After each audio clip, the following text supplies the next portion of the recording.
it's just like I enjoy making music, so it's like more fun. Like it's just a fun thing to do.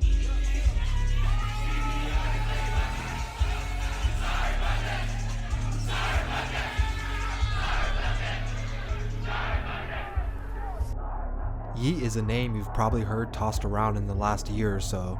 You might know him for his hit song, Sorry About That, or you may have seen all the cosigns he's been getting from people like Trippie Redd, Lil Uzi, and even Drake himself. Now he's quickly riding the wave from underground artist to a mainstream trendsetter. Unless you've been following him since he started making music in 2016, it might seem like he came out of nowhere, but I can assure you that's definitely not the case. Cause I've been doing this shit for like super long time, like no promotion, nothing, just dropping the music.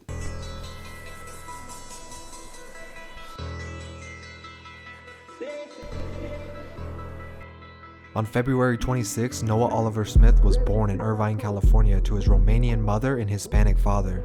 Although not a lot is known about Noah's childhood, there are a few things he's spoken about. His father was a member of a band, so music has essentially always been a part of his life, and this would over time inspire him. Growing up in the early 2000s, he fell in love with listening to artists like T-Pain, Jay-Z, and Kanye. But at age 13, he and his family moved from California to Oregon. Environmentally, Oregon wasn't exactly the most inspiring place to be, as it doesn't have much of a music scene at all.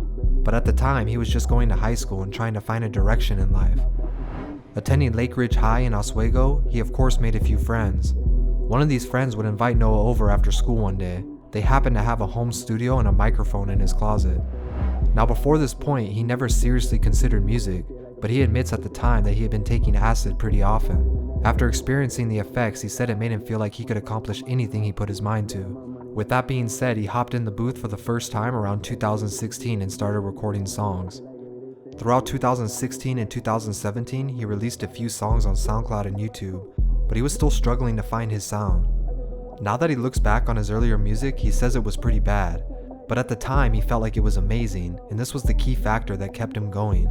It's crazy because I thought I was good the whole time. I feel like that's what kept me going, because like I thought I was good like then.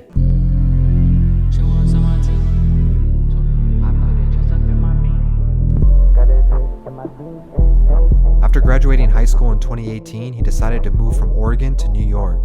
He knew he would have a much better shot at networking and getting heard in a place that's more tuned in with the music scene. After arriving in New York, he got straight to work.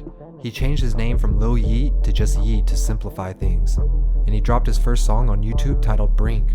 The song was featured on the popular channel Elevator, which was a smart move seeing that he pretty much had 0 followers at this point. The song got over 30,000 views, which may seem like a small amount, but it was a lot more than he would have gotten if he dropped the song on a fresh channel. On top of it, he received a good response from listeners, and this would help him build his first initial group of fans. It was small, but it was a start. His move across the country started to pay off almost immediately. He started collabing and meeting other underground artists and producers. 2 of these would be his longtime collaborator Cam Cam and also popular producer Danny Wolf. Danny Wolf and Yeat would drop their 3-song EP, Deep Blue Stripes, at the end of 2018, which included the song Brink once again. Although it was a re-release, the song would get over 70,000 plays on SoundCloud this time. In an interview recently, he went public stating he doesn't write any of his music. He mostly just freestyles however he's feeling in that moment. Although this strategy doesn't work for a lot of artists, it gives him the ability to make up to 15 songs in a day. I've been making a lot of songs, like I've been making so many songs. Like last month I probably made like over 200. Some days it'd be like 15 songs and some days it'd be like a couple. Some days I'll be cranking them out, like going crazy. I rest lean in my jelly. I took a flight at the early. I'm on the edge to get tested. I live on top when it's missed. He realized quickly that he had way more music than he was releasing, and he just felt like it was dumb to hold on to it all.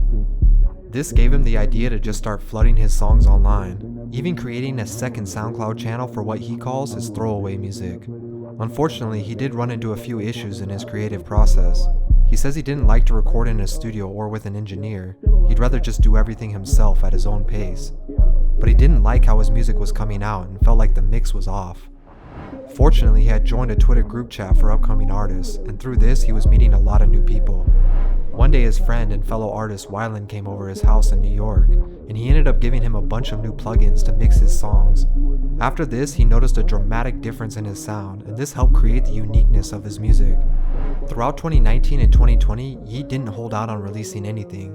Dropping over 5 mixtapes and EPs, he started to gain a solid popularity in the underground. His work ethic was unlike most coming out at the time.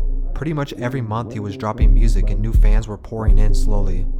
This was enough for him to sign a deal with an undisclosed label, but this proved to be problematic and short-lived before he was fully independent once again.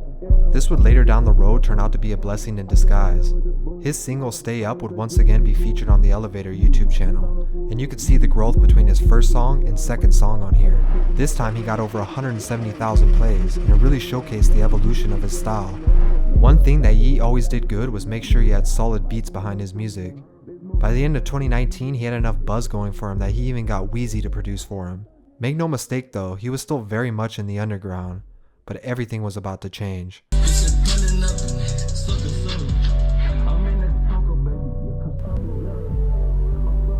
Going into 2021, music all around was changing, and if anything, it became increasingly harder to stand out. A lot of new artists were trying to recreate others' viral successes, and because of this, a lot of music was sounding the same. But because Yeat had already been grinding for years and established his own unique blend of sounds, his music did stand out. He patiently waited for his moment. In June of 2021, he released his mixtape 4L. Overall, this project was a huge success, and it's credited to bringing his name in front of a whole new audience of people. Most notably, his song Sorry About That would get picked up by the TikTok algorithm and go viral. This created a whole wave of momentum, and his name started to circulate online as word spread. And because he had such a massive backlog of music from years before, new fans now had hundreds of songs to go back and listen to. Following this up, he dropped another breakout song, Get Busy, which again would go viral on TikTok for the bell he put in the song. This will send me a beat and I'll make the song and then I'll go through and like add some shit. Like I'll be putting the bells on a lot of these songs I'll be dropping. It's not the producers. I'll be putting the bells on them.